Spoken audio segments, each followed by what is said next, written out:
Donc vous n'aviez vu à ce niveau aucun cadre, aucun membre du CNDD qui était venu vous voir pour vous dire voilà, vous devez aller à la clinique Pasteur?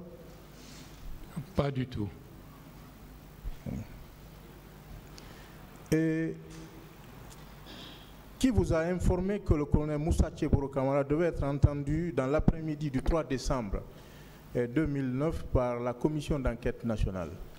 Comme après notre sortie, bon, vous savez, on peut toujours avoir des confidences qui circulaient par-ci par-là, mais j'ai cru comprendre qu'après mon passage, c'est lui qui devrait passer pour être auditionné. Oui. Et avec tout ce que vous avez déclaré concernant le colonel Tcheboro, est-ce que cette même personne peut être considérée comme un bourreau? Bon, on ne peut pas juger de manière globale, mais par rapport aux faits du moment et par rapport à ce que j'ai constaté, il a contribué à nous faire sortir du stade et par ce biais-là, il a contribué à nous sauver. Merci. Est-ce que vous n'avez pas programmé et tenu le meeting du 28 septembre pour réclamer l'organisation des élections libres et transparentes? La question des élections n'était pas à l'ordre du jour. C'était la question de principe et le respect d'un engagement que nous ne voulions pas d'une candidature du CNDD comme c'était convenu dès le départ, et c'était un engagement de leur part, parce que si tel était le cas, on sait pertinemment que ça aurait été la catastrophe et que nous allions retomber en arrière pour très longtemps encore. Cet engagement a été pris à quel moment, selon vous? Dès la prise du pouvoir par le CNDD. C'était un engagement écrit? Bon, certainement, puisque une déclaration solennelle de prise de pouvoir avec des engagements précis est considérée comme un pacte qui lie ceux qui l'ont déclaré avec leur peuple. Est-ce que la sortie du capitaine Dadis à Boulbine n'est pas un événement ou un fait majeur dans tout ça? Bon, c'était un signal d'alerte que nous avons pris en considération. Pris en considération. Et dernière question, M. Ba, est-ce qu'il n'y avait pas d'autres alternatives que le meeting? Vu les circonstances, vu le fait que nous nous sommes heurtés à un mur, malgré toutes les tentatives d'aller vers le CNDD, le secrétariat permanent, d'aller vers le capitaine Dadis de manière informelle pour l'amener à revoir la situation, les actions du comité du groupe international de contact avec tout ce que au niveau international des dispositions avaient prises, les actions des Guinéens un peu partout à travers le monde pour indiquer le respect des engagements initiaux, que tout cela puisse être mis de côté à mener. Et puis la déclaration que Maître Wade a prononcée était une indication que nous n'avions pas une autre alternative que de montrer que la majorité de la population guinéenne ne voulait pas d'une candidature du CNDD. Merci encore une fois pour la clarté de vos propos. Merci, Monsieur le Président, honorable Mamoula. Merci, Monsieur le Président. Excusez, Maître, Monsieur Ba. Si vous êtes fatigué, vous pouvez le dire au tribunal. D'accord. On peut y aller. Allez-y, Maître.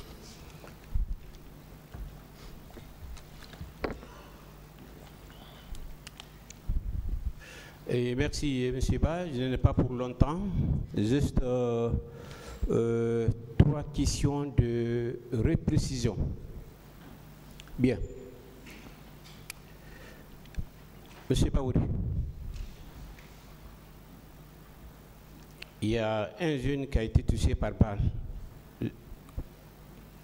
juste au niveau de la terrasse. Est-ce que avez-vous identifié la personne qui a tiré sur ce jeune-là? Non, je ne peux pas. Je sais que certainement il y a eu ce fait, mais comme je n'étais pas présent, je n'ai pas pu identifier l'auteur du tir.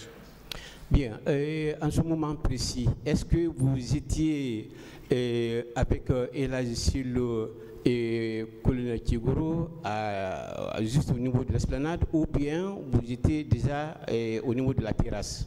Vous savez, il y a eu beaucoup de scènes au même moment, en des lieux différents. Nous étions chez le doyen, Jean-Marie.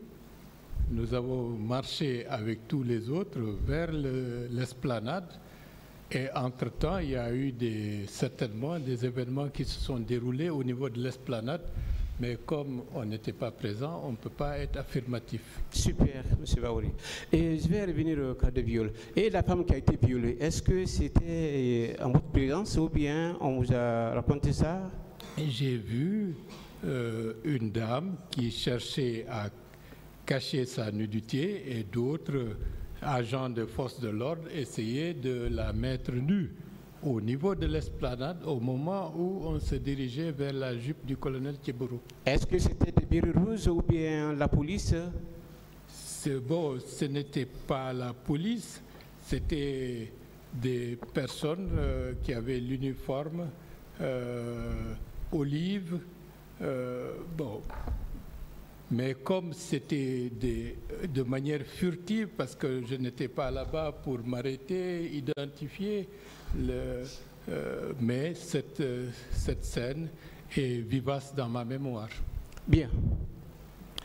Et M. Baouri, est-ce que le Sénégal était au stade? Il était au stade, oui. Il était au stade. Je dois rappeler également que M. Diané était au stade. Peut-être qu'il est parti un peu plus tôt, mais je ne peux pas être affirmatif. Elhadji Ahmed Tidiane Traoré était au stade. Il a été blessé au niveau du cuivre chevelu. M. Mbalou était au stade. Il nous avait retrouvés par la suite à la clinique Pasteur. Tout ce monde-là était au stade. Bien. Monsieur Baouri, de Hamdallah jusqu'au début de Elhadji Sello Dalein Diallo, est-ce qu'il y a eu des incidents majeurs? Je n'ai pas compris. À partir de Hamdallah? Oui. Parce que vous étiez avec colonel Kigoro à partir de Hamdallah. Ou bien je me trompe? Non, c'était deux choses différentes. L'accueil de M. Sello Dalein Diallo, c'était nettement plusieurs semaines avant le 28 septembre 2009. Ah, d'accord. Merci, Monsieur le Président.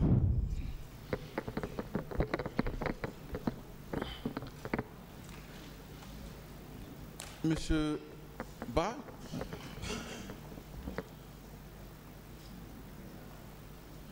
je voudrais savoir, en dehors de votre qualité d'ancien banquier, si vous avez d'autres qualités également aujourd'hui.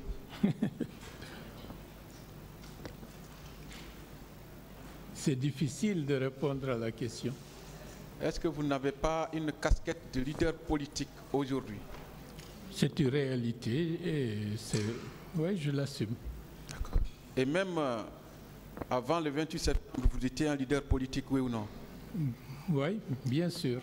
Ce qui veut dire que votre comparution devant ce tribunal a un intérêt lié à la stabilité future du pays, ou non? Bien entendu, et je dis, bon, à titre personnel, déjà, avec le doyen Jean-Marie et les autres, nous avons assumé notre responsabilité au niveau des forces vives. Nous avons appelé la population à se manifester le 28 septembre 2009. Il y a une tragédie qui s'est passée et c'est la raison pour laquelle c'est avec bonheur que je me retrouve devant la barre pour donner ma part de vérité. Et je dois rappeler également, après mon retour d'exil, chaque 28 septembre, je déposais une gerbe de fleurs à l'entrée du stade du 28 septembre pour rendre hommage à tous ceux qui sont tombés. Donc, aujourd'hui, je peux considérer que cette partie de mon action va se terminer puisque le procès se tient.